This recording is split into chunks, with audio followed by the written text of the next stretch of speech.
আরশ কোথায়? তো লক্ষ্য করেন কি বলতেছিলাম, আল্লাহ কোথায়? কেমনে বলি? সাত জমিন। সবাই মনোযোগ দিয়েন, মনোযোগ দিলে সবাই বুঝবে। সাত জমিন, সাত জমিনের উপরে সাত আসমান, সাত আসমানের উপরে সেক্রেটারিয়েট অফিস। আমি বলতেছি না, নবীজি মেরাজ থেকে এসে বলছে হাইটে যাইতেছি আর সামিতু শরীফ আল আকলাম, কলম দিয়ে কাগজে লেখলে যেমন খসখস শব্দ হয়, এমন খসখস শব্দের আওয়াজ আমার কানে আসলো। জিজ্ঞাসা করলাম জিব্রাইলকে, জিব্রাইল মা হাদা সাউত, এটা কি আওয়াজ?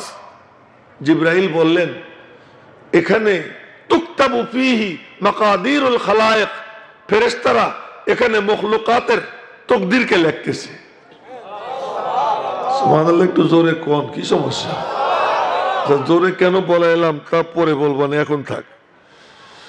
তো এখানে ওই সেক্রেটারিয়েট অফিস, চোখ যেন একজনের ওইদিক ওদিক না যায়, চোখ সব ওইদিকে।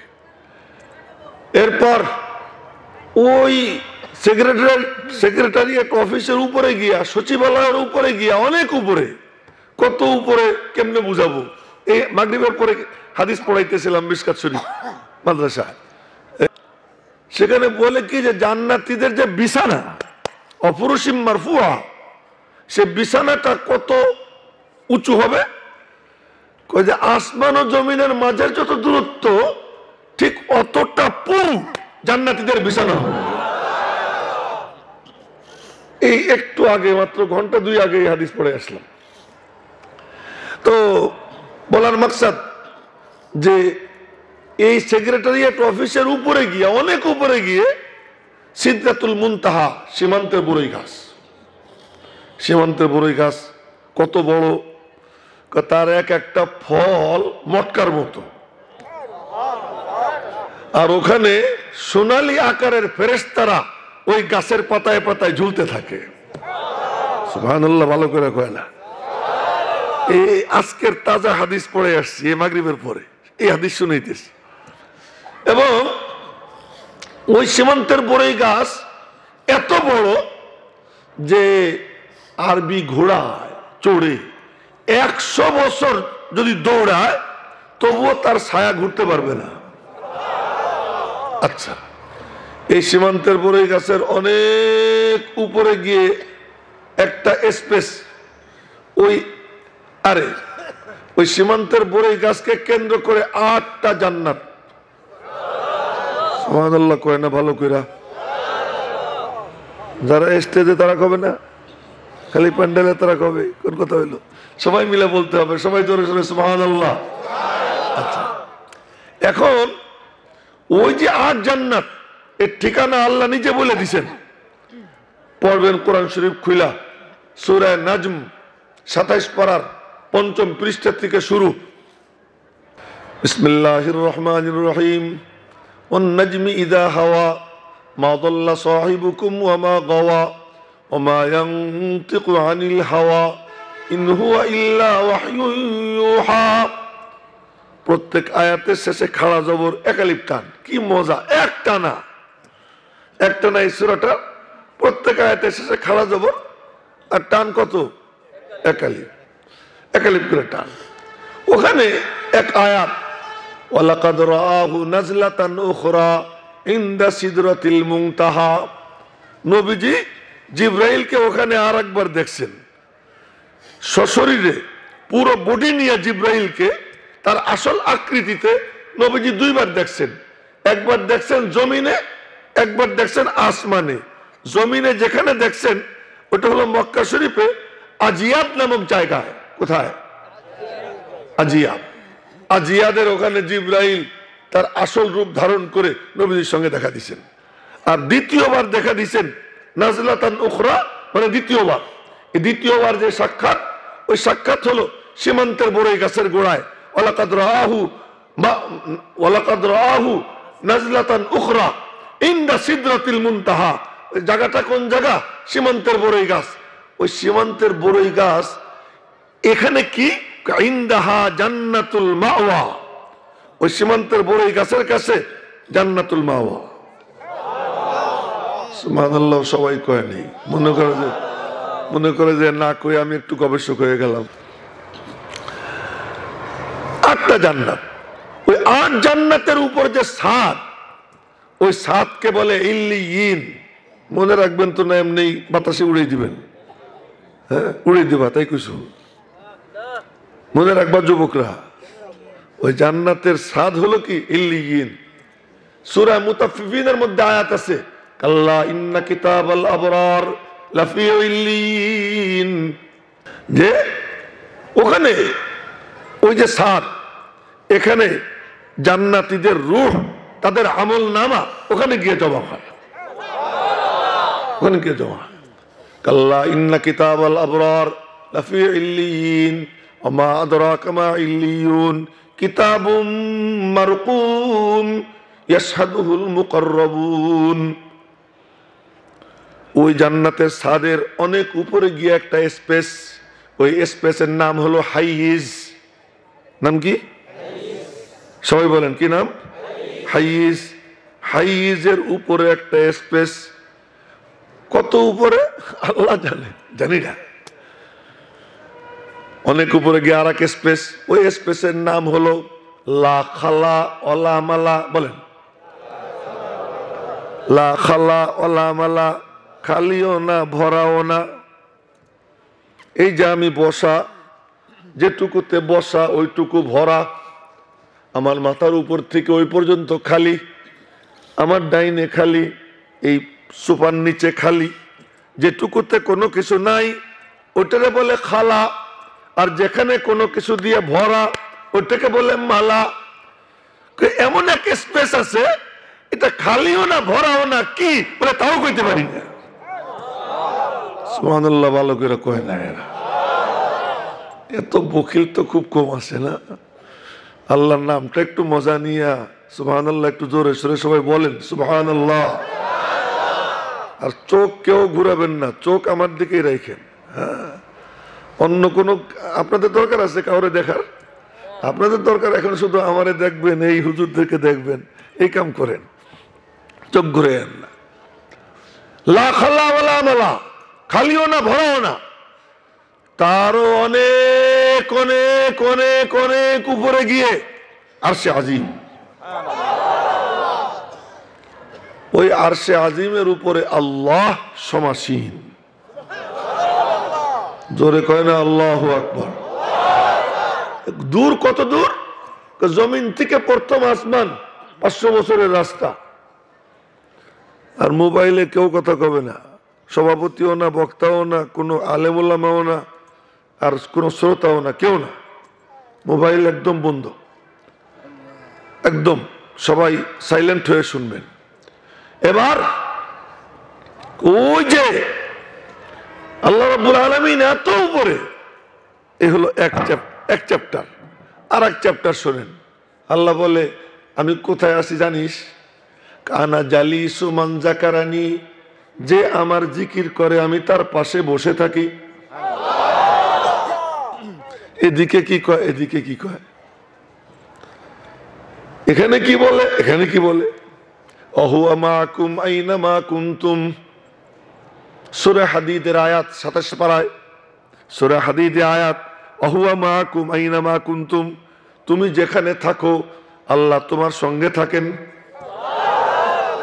ওয়ানাহনু আকরাবু ইলাইহি মিন হাবলিল ওয়ারিদ, গর্দানের সাহারগ তোমার যত নিকটে, আমি আল্লাহ তার থেকেও তোমার নিকটে।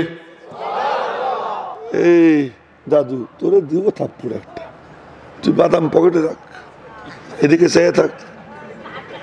হ্যাঁ, আর কাম করবেন এটা। আচ্ছা, এইগুলো মনোযোগ দিলে যে কি হয়, পরে এক হাদিস শোনাবো, বুখারী শরীফের হাদিস শোনাবো পরে ইনশাল্লাহ। না আপনি নবক দিয়েন না, না না, আপনারা কেউ কিচ্ছু করেন না, এখন যা কর আমারে কইতে দেন। আচ্ছা, হ্যাঁ, আপনিও মনোযোগ দিয়ে শোনেন, ওরে যা বলার আমি বলবো, তুই খাইস না। হ্যাঁ ঠিক আছে, এদিকে চাই থাক বাস।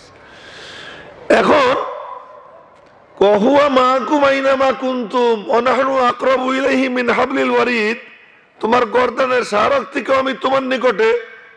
এতেও হয় না, আরো একটু শোন। কি? ওয়ানাহনু আকরাবু ইলাইহি মিনকুম, তুই তোর যত নিকটে, আমি আল্লাহ তার থেকেও তোর নিকটে। এখন বলেন তো, এই যে আমার থুতনি আমার চোখের থেকে কয় মাইল দূরে? দেখি, কথা কয় না, থুতনি দেখা যায়? আমার চোখের ভুরু চোখের থেকে কয় কিলোমিটার দূরে? দেখি। এই যে আমার গাল, দেখি? এই তো আমার অবস্থা। আবার আসমান দেখি, আবার কি দেখি? আসমান দেখি। তো আল্লাহ তুই তো তোরে দেখিস না, তো তুই তোর যত নিকটে, আমি আল্লাহ তার থেকেও তোর নিকটে অবস্থান করি। একদিকে এত নিকটে, আর একদিকে এত দূরে।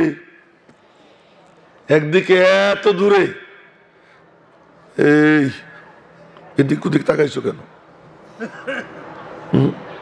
একভাবে চেয়ে থাকো এদিকে। হ্যাঁ, মনে রাখবা, এটা খুব জরুরি। তো এখন এটা তো একটু বুঝতে তো হবে। আল্লাহরই যদি না বুঝলে আমার বুঝবোটা কি? একটু বোঝার চেষ্টা করি। আমার হাতে 100 পিঁপড়া। কত পিঁপড়া? এই তোরাও বুঝবি, এই পিচ্ছেও কইতেছি, তোরাও বুঝবি। 100 পিঁপড়া। 20টা পিঁপড়া আমার আঙ্গুলের মাথায়, 20টা পিঁপড়া আঙ্গুলের মাঝখানের করে, 20টা পিঁপড়া আঙ্গুলের গোড়ায়, 20টা পিঁপড়া হাতের তালুতে, 20টা পিঁপড়া কবজির গোড়ায়। মানে 20টা পিঁপড়া, এইটা বুঝি এক একটার কাছে আমার যাওয়া লাগবে? কথা কয় না, যাওয়া লাগবে, হাইটে যাওয়া লাগবে। সব আমার চোখের সামনে। ঠিক 7 আসমান 7 জমিন, এর মাঝে যা কিছু আছে সব কিছু আল্লাহ পাকের কুদরতে এক হাতের তালুর মধ্যে। তাই আল্লাহ বলেন, ওমা কদরুল্লাহ হাক্কা কদরি, আমারে কেউ চিনতে পারেনি, কেউ চিনতে পারেনি। ওয়াল আরদু জামিআন কবদাতুহু ইয়াওমাল কিয়ামাহ ওয়াস সামাওয়াতু মাতবিয়াতুম বিয়ামিনিহি। 7 আসমান 7 জমিন, এর মাঝে যা কিছু আছে সবকিছু আমি আল্লাহ পাকের কুদরতে এক হাতের তালুতে। জোরে কন্যা সুবহানাল্লাহ। তো সেই আল্লাহ, তার কাছ থেকে তো নিতে হবে আমাদের, না? তিনি কেমন? তিনি নূরই নূর। তিনি দূরে, কত দূরে, কত দূরে, যার কোনো সীমা পরিসীমা নাই। নূর তো এমন নূর, মনোযোগ আসেনি সবার?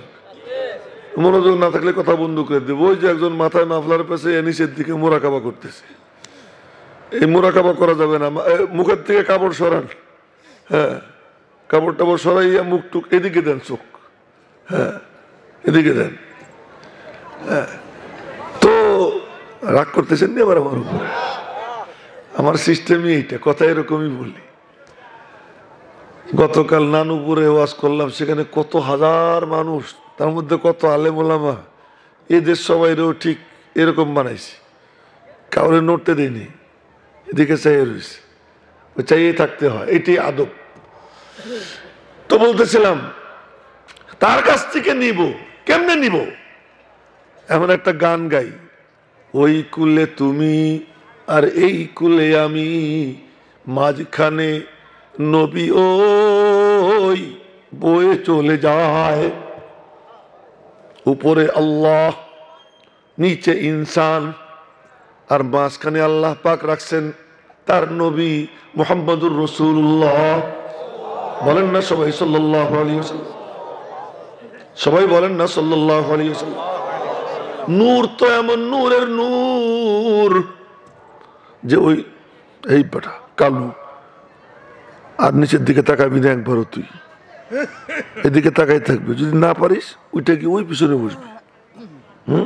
মনে রাখিস, এমন নূরের নূর যে মুসা আলাইহিস সালাম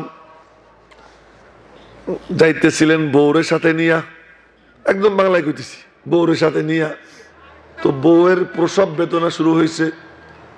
প্রসব বেদনার সময় একটু আগুন টাগুন দরকার হয়, তো পাহাড়ের দিকে তাকাইছেন, তোর পাহাড়ের দিকে দেখেন যে আগুন জ্বলে, তো বললেন যাই একটু আগুন নিয়ে আসি। আগুন নেওয়ার জন্য কাছাকাছি গেছেন, হঠাৎ করে ডাক, ইয়া মূসা ইন্নানি আনাল্লাহ ইন্নী আনা রাব্বুক।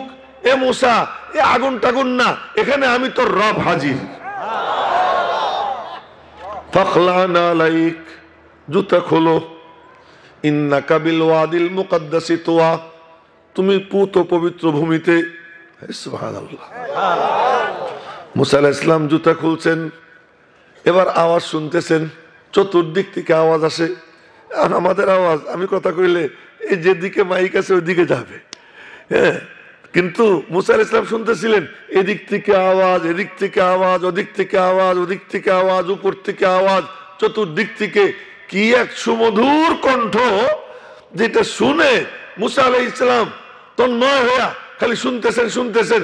এক পর্যায়ে বলতেছেন, আল্লাহ, কি তোমার আওয়াজ এত সুন্দর, না জানি তুমি কত সুন্দর। তোমার আওয়াজ এত মিষ্টি, না জানি তুমি কত মিষ্টি। তো রব্বুল আলামিন বলেন, কি বলতে চাও কি ঠিক মতো কও। আল্লাহ জানে না কি কইতে চায়, কথা কয় না, আল্লাহ জানে না কি বলতে চাও, ঠিক মতো বলো। মালিক আর সহ্য হইতেছে না। কি রব্বি আরিনি আনজুর ইলাইক, মালিক পর্দা সরাও, একটুখানি দেখা দাও। रुखसार से बुर्का का दारा पर्दा हटा दो,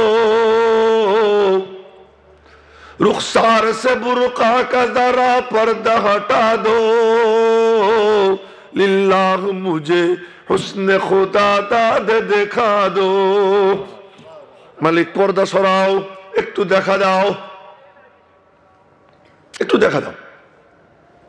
এই পিছনের এই যে ছেলে পেলেরা আসছে, এদিক ওদিক তাকাইতেছে। এদিক ওদিক তাকাবা না কেউ, যে এদিক ওদিক তাকাবা, গল্প করবা, চলে যাও রাস্তায়, আড্ডা দেওয়ার জায়গা আছে। এখানে যে বসবা এদিকে চেয়ে থাকবা। একটু কষ্ট হইতেছে, একটু কষ্ট করো, একদিকে তাকাই থাকার অভ্যাস করো। তো এবার কার কথা বলতেছি? আল্লাহর কথা। কার কথা বলতেছি? মূসা আলাইহিস সালামের কথা। মূসা আলাইহিস সালাম কেমন নবী? আল্লাহ নবীজি বলেন, কবর ফুড়ে পড়তেও আমি বের হব, বের হয়ে দাঁড়াবো। আমার ডান পাশে আবু বকর ওমর, বাম পাশে ওমর থাকবে, ওখানে ঈসা আলাইহিস সালামও থাকবেন। উঠেই দেখবো যে মূসা আল্লাহ পাকের আরশের এক কোণা ধরে দাঁড়াই রয়েছেন। ওনার আলোচনা করতেছে, তো ওনার নাম, আল্লাহর নাম তো আছেই, সেই সাথে মূসা আলাইহিস সালামের নাম কতটা মনোযোগী হয়ে শোনা দরকার। যার যেমন মনোযোগ হবে তার অতটুকু অর্জন হবে, সেটা পরে বলবো। আল্লাহ জানে কতটুকু বলতে পারবো না, তার কারণ টাইম তো বেশি নাই। যতটুকু বলতে পারি, যেখানে মাঝখানে শেষ করে দিব, রাগ টাগ করেন না, হঠাৎ করে শেষ করে দেব। তো বলতেছিলাম, এবার মূসা আলাইহিস সালাম বলে কি, আল্লাহ একটু পর্দা সরাও। আল্লাহ কয়, মূসা তোমার ওই সামর্থ্য নেই। লান তারানি, লান মানে বাংলায় বলে কখনো না, কোন সময়ই তোমার এই সামর্থ্য হবে না আমারে দেখবা। আল্লাহ একটু, অল্প একটু দাও, নাসর বান্দা, অল্প একটু দাও। আল্লাহ তাআলা বললেন, তাহলে টেস্ট নিব, টেস্টে যদি এলাও হও তাহলে দেখা দেব। কি টেস্ট নিবা? পাহাড়ের উপরে আমার নূরের তাজাল্লির হাজার হাজার লাখ লাখ কোটি ভাগের সামান্য একটু ফেলবো। পাহাড় যদি তার জায়গায় স্থির থাকে আর তুমি যদি হুঁশে থাকো তাহলে দেখবা, আর যদি তাপ না হয় তাহলে পারবা না। তো মূসা আলাইহিস সালাম মনে মনে করে, বুঝছি এই পরীক্ষা দিবার গিয়ে মইরেও যাবার পারি। তো মনে মনে বলে, হে মূসা, এই মরণ হাজার জীবন থেকে ভালো। ইতিহাসের পাতায় লেখা থাকবে, মূসা তার মালিককে দেখার টেস্ট নিতে গিয়ে মারা গেছে। আল্লাহ নেও টেস্ট।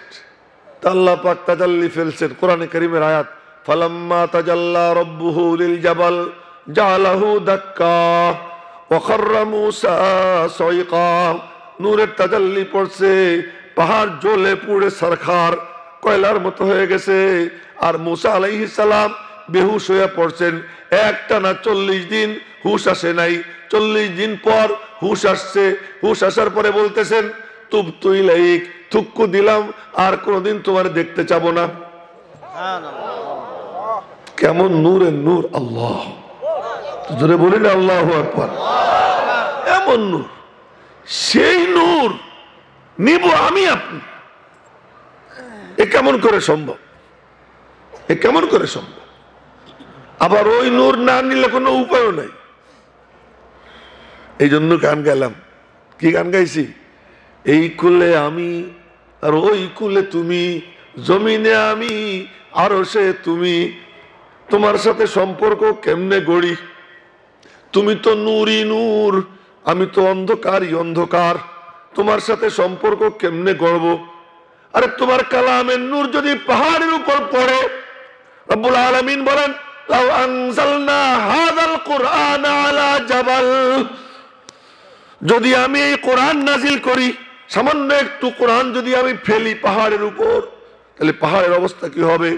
লারাআইতাহু খাশিআম মুতাসাদ্দিআম মিন খাশিয়াতিল্লাহ। তো পাহাড় আল্লাহ পাকের ভয়ে, আল্লাহর নূরের তাজাল্লিতে ভেঙ্গে চুরমার হয়ে জমিনের সঙ্গে মিশে যাবে। এমন নূর আল্লাহ। আর সেই নূর নেওয়ার জন্য আসি আমরা মাহফিলে, সেই নূর নেওয়ার জন্য আমরা আসি কোন আলেমের দরবারে। তা কেমনে নেওয়া যায়, তার তরিকা কি? ওইটাই বলছিলাম যে আল্লাহ পাক কোরআন শরীফে মুমিনদেরকে ডাক দিচ্ছেন 89 বার। কতবার?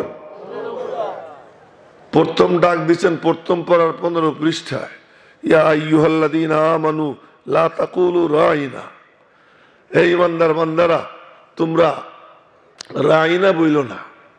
অর্থাৎ এখানে বেশি ব্যাখ্যা করব না, নবীর সাথে আদব কইরো। আদব বলা হলো, নবীজি মসজিদে বসে বয়ান করতেছে, বয়ানের মধ্যে বলছেন আপন আপন জায়গায় বসে যাও বলছেন। হয়তো আব্বাস নবীজির চাচা, বয়সে নবীজির থেকে 2 বছরের বড়। মজলিসের শেষে নবীজি বের হয়ে দেখেন মসজিদের বাইরে হযরত আব্বাস বসা।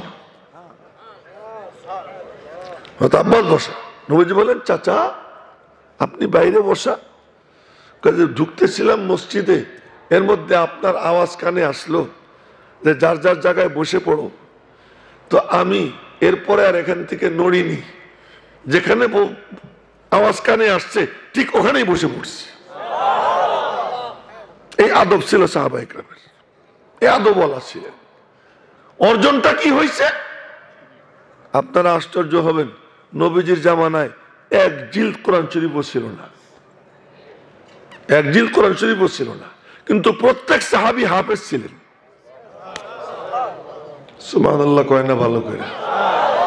প্রত্যেক সাহাবী হাফেজ, অথচ কোরআন শরীফ কি নেই? 1 কপিও নেই। 16 জন ওহী লাগতো। কতজন? 16 জন।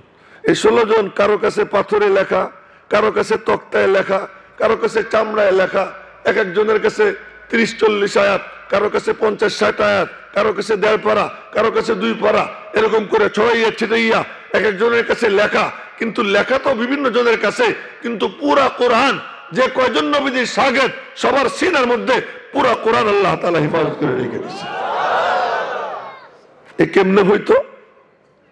আপনারাও আসেন মাহফিলে বয়ান শুনতে, আমরা আপনাদের সামনে বয়ান করি, কোরআন হাদিসের আলোচনা করি, আলোচনা পর্যন্ত আমরা করে চলে যাই। আলোচনার পরে আপনারা হয়তো বাহবা দেন, আর নইলে বলেন মৌলবী কি বগর বগর করলো। দুইটার যে কোনো একটা কইতে পারেন কোন। কিন্তু সাহাবীদেরকে নবীজি ডাক দিতেন যখন কোরআন নাজিল হইতো, এই যুবক বাবারা শুনো, পিচ্চিরা তোমরাও শুনো। নবীজি ডাক দিতেন যখন আয়াত নাজিল হইতো, সূরা নাজিল হইতো, তোমরা কোথায়? আসো। সাহাবীরা আসতো, আসার পরে নবীজি বলতেন খুযু আন্নী রুতাবা, এই মাত্র নাজিল হইছে, আল্লাহ পাক আমাকে দিয়েছেন, তোমরা নেও আমার কাছ থেকে তাজা তাজা। সাহাবীরা দিলের দুয়ার খুইলা 2 চোখ নবীজির দিকে নিবন্ধ রাইখা কান লাগাইয়া মনোযোগ দিয়ে শুনতেন। নবীজি তিলাওয়াত করতেন, ওই একবারের তিলাওয়াত শোনার দ্বারাই তাদের সিনার মধ্যে কোরআনে কারীম খোদাই হয়ে যেত। সব সাহাবী কি ছিলেন? হাফেজ ছিলেন, মনোযোগ দিয়ে শুনতেন। আমাদের বড় অভাব হলো মনোযোগ নেই, মনোযোগ নেই। গান মুখস্থ থাকে, কোরআন শরীফ মুখস্থ থাকে না। জমির দাগ নম্বর, খতিয়ান নম্বর, আর এস পর্চা, অমুক তমুক সব মুখস্থ বুড়ার, কিন্তু সূরা ফাতিহা পড়তে গেলে দাঁত ভেঙে আসে। কি ঘটনা? এর দিকে মনোযোগ নাই। মনোযোগ দিলে ওই ছোট্ট ছোট্ট বাচ্চা এরাও এই আল্লাহ পাকের কালাম সিনাই নেবার পরে কথা মেলা দূর চলে গেছে। যেটা বলতে চাইতেছিলাম, মনোযোগ দিতে হয়। মনোযোগ দেওয়ার সিস্টেমটা কি? 3 জিনিস একত্রিত করে শুনতে হয়: কলব, কান, চোখ। এই যে আমি যে বারবার বলছি, এদিক ওদিক তাকাইয়েন না, নিচের দিকে তাকাইয়েন না, মাফলার সরান, মোবাইল দেখেন না। আমি আমার নিজের কোনো শখ আছে, এই আমি শখে কইতেছি কথাগুলো। আপনারা নীতি আইছেন, নীতি আসছেন, নিতে হইলে এই কাম করতে হয়। আর যে এই কাম করে মনোযোগ দিয়ে শোনে, তারে আল্লাহ কেমন দেওয়া দেয়। বুখারী শরীফের হাদিস যেটা মনে পড়ে গেছিল ওটা শুনাইতেছি। এক পিচ্চি ছিল, বয়স মাত্র 6 অথবা 7। এই পিচ্চির নাম হলো আমর ইবনে সালিমা। নাম কি? আমর ইবনে সালিমা। এই যে এটার বয়স তো মনে হয় 6 হবে, কথা কষ্ট থাকে। আর তোর তো 8-9 হবে, তাই না? কত? 14। বুড়ে বাপরে বাপ, পুরো বুড়া আমার। আমি আরো কি ভাবলাম, আর এটা কি কয়, তুই যেভাবে মুখ ডাকছস, বুড়া কালে তো মনে হয় মাটির নিচে চলে যাবে। হ্যাঁ, তাকাই দেখে। আচ্ছা, একটু কথা কয়ে রসিকতা করলাম, সবার যাতে ঘুম ভেঙে যায়। তো বলতেছিলাম, আমর ইবনে সালিমা ছোট্ট পিচ্চি, কিন্তু তার সিনার মধ্যে আগ্রহ, আমি আল্লাহর কালাম নিব, আল্লাহর কালাম সিনায় নিব। আবার নবীজির ছাত্র একজনের বয়স ছিল প্রায় 250। আপনাদের মধ্যে কে আছেন যার বয়সে 100 হাত উঁচা করেন? আছেননি? আপনার কি 100 হয়েছে নি? 100 কেউ নাই, আমি দেখে শুনেই কইছি। কোন ছাত্রের বয়স 5, কোন ছাত্রের বয়স 7, কারো বয়স 8, আবার কারো বয়স কত 250। একই ক্লাসের ছাত্র, যে যেমন দেল লাগায় আল্লাহ তারে তেমন দেয়। ওই পিচ্চি তখনও মুসলমান হয় নাই, তার বাপও মুসলমান হয় নাই, তার গোষ্ঠীর লোকজন মুসলমান হয় নাই, কিন্তু সে দেখে লোকজন উঠে চড়ে চড়ে যায়। কুনতু আতালাক্কার রুকবান, আমি রাস্তায় দাঁড়াইয়ে থাকতাম, উঠে চড়ে ঘোড়ায় চড়ে যারা যায় সাক্ষাৎ করতাম, জিজ্ঞাসা করতাম কোথায় যান। তো তারা বলে কি, মুহাম্মদুর রাসূলুল্লাহ সাল্লাল্লাহু আলাইহি ওয়াসাল্লামের কাছে যাই। সবাই বলেন সাল্লাল্লাহু আলাইহি ওয়াসাল্লাম। যে দুরূদ শরীফ পড়ে 10টা নেকি হয়, 10টা গুনাহ মাফ হয়, 10টা মর্যাদা বৃদ্ধি পায়, খাসভাবে 10টা রহমত তার উপরে নাজিল হয়। আর এই মুহূর্তেই তার দুরূদ, তার নাম ঠিকানা সহ রওজা পাকে নবীজির কাছে পৌঁছে যায়। তো কোনো লস আছে নাকি? তো বলবো তো ইনশাআল্লাহ। এ তুই ঠ্যাং লম্বা করছিস কে? ঠ্যাং গোটা। হ্যাঁ, টাইট হয়ে বসো। এরকম যদি হুজুর গতিকে ঠ্যাং লম্বা করো এই বয়সে, বুড়াকালে কি করবা? তো কান্দের উপরে পা দেবা তো। হ্যাঁ, একটু আদব বলা হও। তো বলতেছিলাম যে ওই পিচ্চি কয়ে যে তারা বলে কি নবীজির কাছে যাই। তা আমি রাস্তায় দাঁড়াই থাকতাম, দেখেন আগ্রহ কি, আমি রাস্তায় দাঁড়াই থাকতাম। তো নবীজির কাছে গেলে 2 ঘন্টা 3 ঘন্টা 4 ঘন্টা 5 ঘন্টা এই নবীজির সোহবতে থাইকা ওই বুড়ারা ফিরলে বলতাম আম্মি আম্মি, চাচ্চু চাচ্চু। কি নবীজি কি বলছেন আমার একটু শুনেন, নবীজি কি বলছেন আমাকে একটু শুনেন। কোনরা আমার কোরআন শরীফ পড়ে শুনেই তো আমার কাছে মনে হইতো যেন আমার কলবের মধ্যে পড়তেছে। জোরে কন্যা সুবহানাল্লাহ। এখন পাবেন মজা, কয়েকদিন পরে আমার গোষ্ঠীর সব লোক মুসলমান হয়ে গেছে। নবীজি বললেন বাড়ি যাও, যাওয়ার পরে নামাজের টাইম হলে আজান দিবা, তোমাদের মধ্যে যার কোরআন শরীফ বেশি মুখস্থ ভালো পড়তে পারে ও ইমামতি করবে। এখন বাড়ি এসে আজান দিছে, আজান টাজান দেওয়ার পরে ইন্টারভিউ বোর্ড বসছে, বোর্ড বৈশা কয় তোমার কয় আয়াত আছে শোনাও, তোমার কয় আয়াত শোনাও। সব 1-2 আয়াত পড়ে শেষ। আমি যখন পড়া শুরু করছি এখন তো বাস সমানে চলতেছে। এখন দেখে এই বুড়ারা, জুয়ানরা, মধ্যবয়সীরা কেউ আমার ধারে কাছেও না। কেন? আমি তো অনেক আগের থেকে রাস্তার মোড়ে দাঁড়াই থাকতাম, আমি সংগ্রহ করতাম, আমার সিনায় কোরআন বেশি। ইন্নাল ইলমা ইয়ারফাউল মামলুকা ইলাল মুলুক। কোরআনের ইলম গোলামকে বাদশা বানাইয়ে দেয়, ছোট্ট বাচ্চাকে ইমাম বানাইয়ে দেয়। এখন হইলটা কি? সবাই বলে কি তুই ইমাম। নবীজি বলছেন যার কোরআন শরীফ বেশি মুখস্থ সেই ইমামতি করবে, তো তুই যা ইমামতি কর। এই ছেলেটা, তুমি খুব খারাপ ছেলে, তুমি সামনে আসো, এখানে আসো, ওঠো, এই সামনে আসো, সামনে আসো।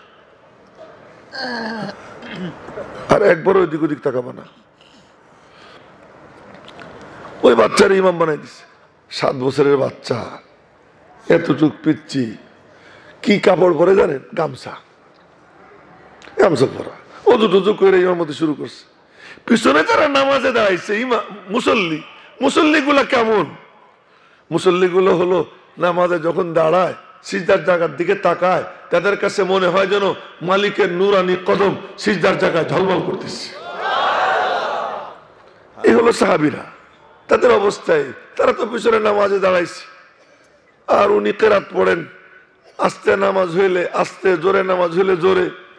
এখন উনি যখন রুকুতে যান, ওই পিচ্ছি সাহাবী রুকুতে যান, তো উনরা কি আর দেখেননি কেমনে কি রুকু দেয়? বাতাসে কাপড় চোপড় ওড়ে, কিন্তু তখন তো কিছু দেখা যায় না। বড় বড় মানুষের উপরে, উনি নিচে, কিন্তু সিজদায় গেলে ওনার সদরঘাট সব দেখা যায়। হাদিসে, শরীফ বুখারী শরীফের হাদিসে আসছে, একদম পিছনে সব দেখা যায়। এখন তো পিছন থেকে মুসল্লিরা তো দেখে না। এক মহিলা হাইটে যেতেছে, মহিলা যাইতে সময় দেখে কি কারি সাহেবের পাশা দেখা যায়। এখন মহিলা আওয়াজ দিছে, আমি বুখারী শরীফ শুনাইতেছি, আলা তুগাত্তুনা আন্না ইস্তাকারিকুম। এ মিয়ারা, তোমরা কি তোমাদের কারি সাহেবের পাশাটা একটু ঢাকার ব্যবস্থা করতে পারো না? এই আওয়াজ পাইয়া নামাজের শেষে চাঁদা তুইলা সবাই মিলা আমার একটা নতুন পাঞ্জাবি বানাই দিছে। আল্লাহর কসম, আর কোনো কিছুতে আমার এত আনন্দ লাগে নাই যত আনন্দ লাগছে নতুন পাঞ্জাবিটা পাইয়া। আমার এই ঘটনা শুনানোর মাকসাদ শুধু এতটুকু, ওই 7 বছরের বাচ্চা খেয়াল দিছে, ধ্যান দিছে, চাইছে, পাইছে। যে চায় সে পায়, যে চাওয়ার মতো চায় আল্লাহ তারে দিয়েই দেয়। আর যে শুনতেছে শুনতেছে শুনতে শুনতে বুড়া হয়ে যায়, বিসমিল্লাহ শুদ্ধ হয় না, সূরা ফাতিহাও কি হয় না, শুদ্ধ হয় না। কি ব্যাপার? সে চায় নাই, মালিক এত ঠেকানা দিবে তারে যে চাবে। আশ্চর্য কারবার হলো, ওয়াজ মাহফিল চলে বছরের পর বছর, একই বছর, এই বছর এই সিজনে এক একজনে কত ওয়াজ শুনছেন ঠিক ঠিকানা নেই। এত ওয়াজ বর্তমানে হয় যে এক মাহফিলে যাওয়ার সময় 3-4 মাহফিলের ওয়াজ কানে আসে। এই 1-1.5 মাইল মানে 2-3 কিলোমিটারের মধ্যে দেখি 3-4টা মাহফিল হইতেছে। এত মাহফিল হয়, মাহফিল এত হয়, কিন্তু কোনো পরিবর্তন তো নাই। দিন দিন সুদখোর বাড়তেছে, দিন দিন ঘুষখোর বাড়তেছে, দিন দিন বেহায়াপনা বাড়তেছে, দিন দিন খুন বাড়তেছে, ধর্ষণ বাড়তেছে, সব তো বাড়তেছে। কারণটা কি? কারণটা কই? মনে কষ্ট নিয়েন না। নবীজি নিজে কোরআন শরীফ শুনাইছেন আবু জেহেল রে, উমাইয়া রে, উতপারে, সাইবারে, ওয়ালিদ ইবনে মুগীরাকে, উবাই ইবনে খালাবকে নবীজি নিজে শুনাইছেন। নবীজির থেকে পাওয়ারফুল কোরআন পড়নেওয়ালা দুনিয়াতে কেউ আসে নাই, আসবেও না। ঠিক না কইয়া সুবহানাল্লাহ কোন, ঠিক কইলে কোন সওয়াব আছে এটা হাদিস আমি পাইনি। তবে সুবহানাল্লাহ কইলে যে এমন সওয়াব হয়, প্রথম নম্বর লাভ হয়। সুবহানাল্লাহ মানে আল্লাহ পাক। কেউ যখন বলে তো মালিক বলেন, তুই আমারে পাক বললি, সাব্বাহতানি সাব্বাহতুকা, তুই আমারে পবিত্র বললি, যা আমিও তোরে পবিত্র বানাইয়ে দিলাম। এই প্রথম নম্বর বেনিফিট। আর যদি এর মধ্যে ইখলাস হয় না, ইখলাস হয়, তাহলে সব হইতে হইতে হইতে হইতে এই পরিমাণ হয়ে যায়, আসমান জমিনের ফাঁকা জায়গার অর্ধেকটা আল্লাহ তাআলা নেকি দিয়া ভরে দেয়। সুতরাং খামাখা ঠিক ঠিক করার কি দরকার? সুযোগ মিললে কি বলবো সুবহানাল্লাহ, আলহামদুলিল্লাহ। ভুলে কইলেও সমস্যা নাই, ভুলে কইলেও কার নাম? আল্লাহ। নবীজি নিজে শুনেছেন, আর সেই নবীজির শুনানোর পরেও আবু জেহেলের কলবে ঢোকে নাই, হুমাইয়ার কলবে ঢোকে নাই। নবীজির পড়ার কোনো দুর্বলতা ছিল? কথা কইেন। আল্লাহর কালামের কোনো করে শক্তি পাওয়ার কম ছিল? ও ঢুকলো না। আবার এক বুড়া প্রায় 250 বছর বয়স, পারস্য থেকে রওনা দিয়া 13 জন উস্তাদের ঘাটের পানি খেয়া এরপরে মদিনা শরীফে এক ইহুদির গোলাম হইয়া তার বাগানে পানি দিতেছে। বাগানে কি দেয়? পানি দেয়। শেষ উস্তাদের কাছে শুনছে কি, আরে আমি তো মরে যেতেছি, তুই ইয়াসরিব নামক জায়গায় শেষ জামানার নবী আসবেন, তার নাম হবে মুহাম্মদ, সাল্লাল্লাহু আলাইহি ওয়াসাল্লাম। আর তার আলামত হলো কি জানিস? বলে কি? 1 নম্বর উনি সদকা খাবেন না, 2 নম্বর উনি হাদিয়া খাবেন, 3 নম্বর উনার 2 কাঁধের মাঝে একটু বাম দিকে মোহরে নবুয়ত থাকবে। এই বুড়া বাগানে পানি দিতেছে, কানের মধ্যে আওয়াজ আসছে মুহাম্মদ, বলেন না সাল্লাল্লাহু আলাইহি ওয়াসাল্লাম। তার মালিক আর একজনের সাথে গল্প করতেছে, এই আওয়াজ কানে যাওয়ার সাথে সাথে মনে মনে কারি, আমি তো ওনারই খুঁজতেছি, ওনারই খুঁজতেছি। তো পরের দিন কিছু খেজুর নিয়ে গিয়ে বলে কি সদকা। তো নবীজি খেজুর নিলেন, নিয়ে সবার মধ্যে ভাগ করে দিলেন, নিজে খাইলেন না। মনে মনে কয় যে আল্লাহ, আলামত একটা তো পাইলাম, একটা তো পাইলাম। কয়েকদিন পরে আবার কিছু খেজুর নিয়ে গেছে, নিয়ে গিয়ে বললেন হাজিহি হাদিয়া, এটা হাদিয়া। নবীজি দস্তরখান বিছাইয়া নিজেও খাইলেন, অন্যদেরকে খাওয়াইলেন। আল্লাহ 2 নম্বরটা পাইলাম, 3 নম্বরটা না দেখে কলেমা পড়বো না, 3 নম্বরটা না দেখে পড়বো না। এবার কয়েকদিন পরে আবার গেছে, এখন আমার দিকে দেখেন, সামনে গিয়ে খালি এমন করে, মানে চোখ উপরে উঠায়, পিছনে দেখার চেষ্টা করে। তো নবীজি বললেন সালমান, জি। তুমি সামনে কেন? পিছনে যাও, পিছনে যাও। পিছনে গেছে, নবীজি চাদর সরাই দিছেন, চাদর সরাই দিছেন, কবুতরের আন্ডার মতো, কবুতরের ডিমের মতো মোহরে নবুয়ত ঝলমল করে উঠছে। পিছন থেকে জড়াই ধইরা মোহরে নবুয়তে চুমু খাইছে, চুমু খাইয়ে বলে উঠছে আশহাদু আল্লা ইলাহা ইল্লাল্লাহ, বলেন না, ওয়া আশহাদু আন্না মুহাম্মাদান আবদুহু ওয়া রাসূলুহু। কি ব্যাপার? কই যে ওই পারস্য থেকে আইসা 13 উস্তাদের ঘাটি পার হইয়া এত কষ্ট কইরা গোলামি কইরা তারপরে সিনার মধ্যে হেদায়েতের নূর নাই। আর নবীজির আপন চাচা, নবীজি তাকে এত বললেন, সে বলে কি কুলুবুনা ফি আকিন্না, আমাদের কলব পর্দার মধ্যে ঢাকা, অফি আযানিনা ওয়াকর, কানের মধ্যে তুলা ঠুইসা দিয়ে রাখছি, অমিন বাইনিনা ওয়া বাইনিকা হিজাব, আমাদের মধ্যে আর তোমার মধ্যে বেড়া আছে, বেড়া। ফামাল ইন্নানা আমিলুন, তুমি তোমার কথা কয়ে যাও, আমাদের ভিতরে ঢুকবে না। যে নিবার চায় না, আল্লাহ কয় খাতাম আল্লাহ, তুই তখন আলেমের কথা মনোযোগ দিয়ে শুনবি না, নিবি না, যা তোর দিলে মোহর মাইরে দিলাম। এখন যত হুজুররা নসিহত করে, ওর কুকুরের ল্যাজ আর সোজা হয় না, ও যেমন থাকে কেমনই থাইকা যায়, একটু পরিবর্তন আসে না।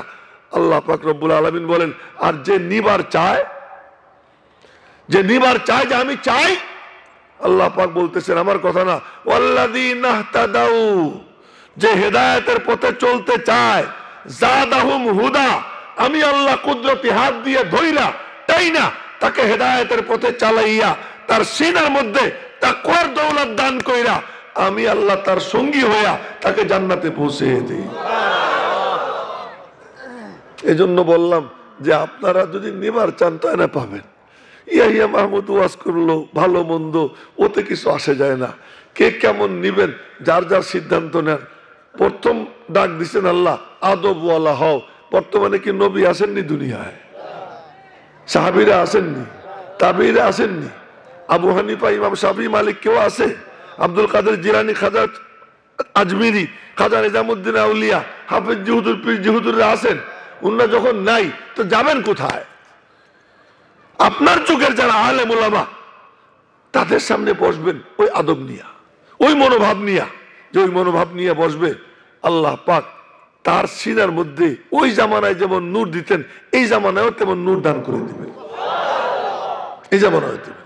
এজন্য আমি আপনাদেরকে একটু বকাঝকা করছি না, দমকা দমকি করছি, মনে কষ্ট নিয়েন না।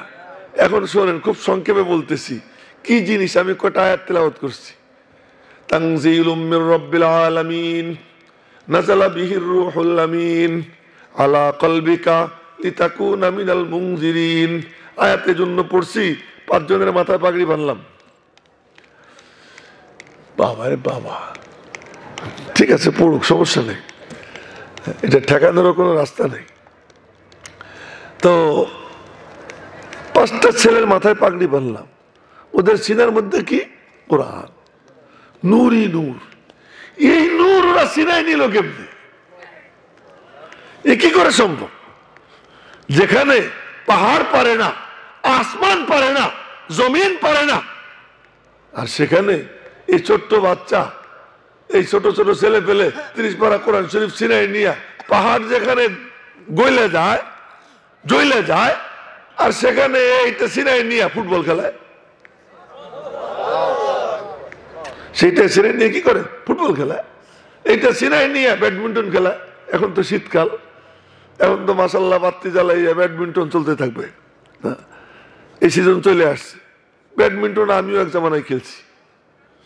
এইটা খেলা যদি মানে বাজি টাজি না ধরে, জুয়া টুয়া না হয়, শরীর চর্চার জন্য এই খেলা জায়েজ আছে। এটা না জায়েজ না। ফরজ তরক করবে না, নামাজ কাজা করবে না, শরীর চর্চার জন্য ব্যাডমিন্টন খেলবে, এটা জায়েজ আছে। তো এই ছেলেপেলেরা ব্যাডমিন্টন খেলতেছে, এখান থেকে দৌড় দিয়ে ওখানে যায়, 30 পারা কোরআন সিনায়, যেখানে এক আয়াত পাহাড় বরদাস্ত করতে পারে না, ওখানে ও কেমনে বরদাস্ত করে? ও কেমনে এটা সিনাই নিয়ে রাখছে? আল্লাহ পাক বলেন ও খালি পড়ে, আর কিচ্ছু না। ওই নূর, ওই ওজন আমি আল্লাহ আমার কুদরতি হাতে রাখি।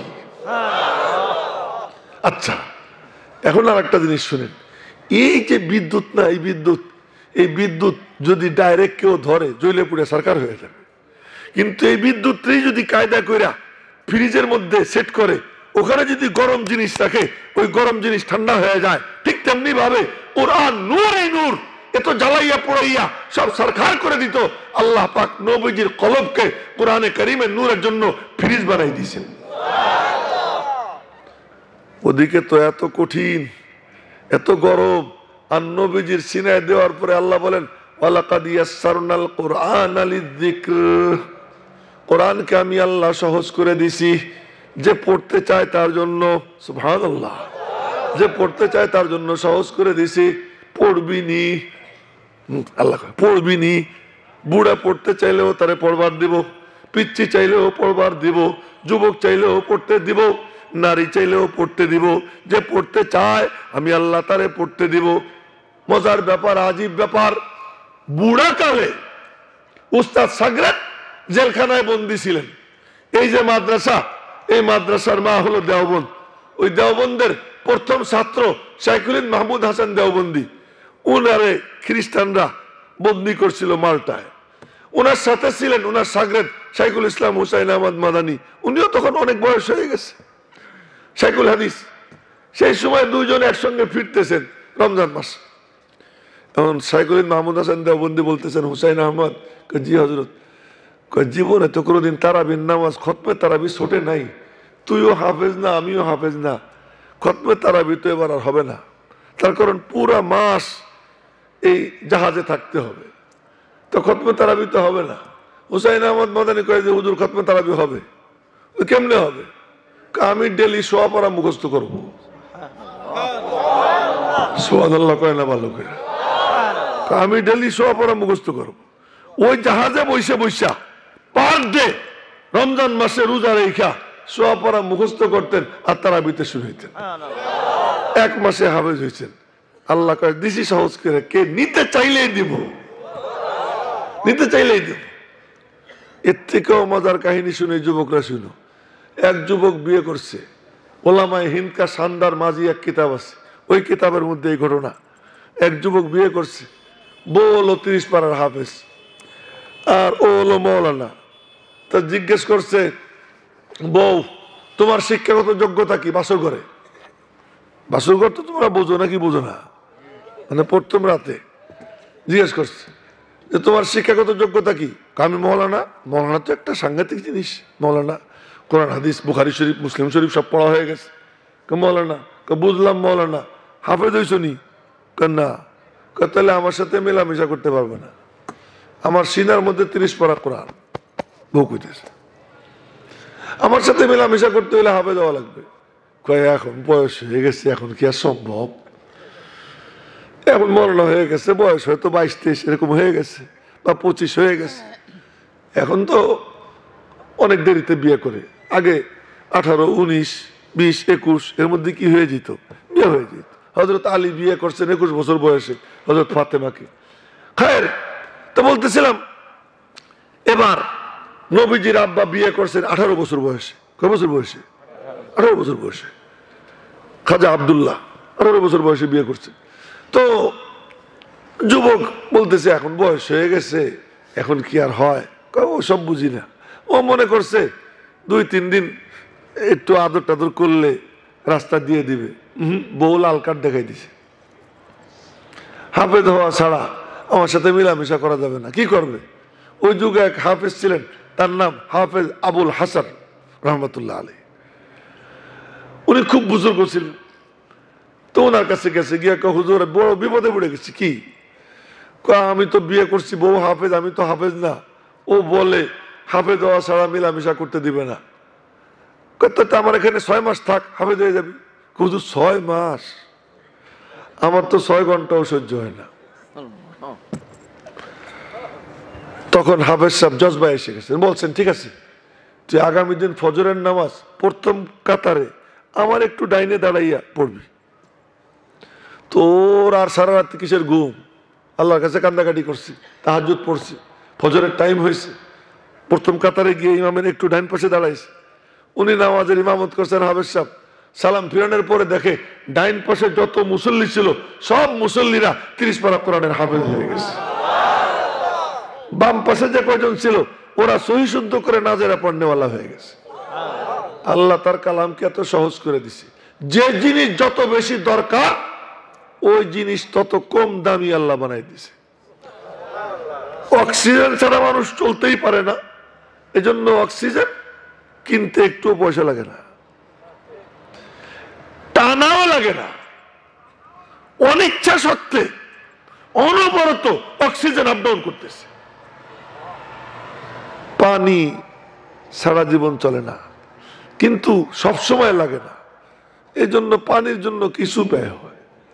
দেখেন আগুন তো খুব দরকার, এর জন্য সামান্য কিছু ব্যয় হয়, কিন্তু পানির মতো অত দরকার না, এজন্য আগুনের পিছনে পয়সা একটু বেশি লাগে।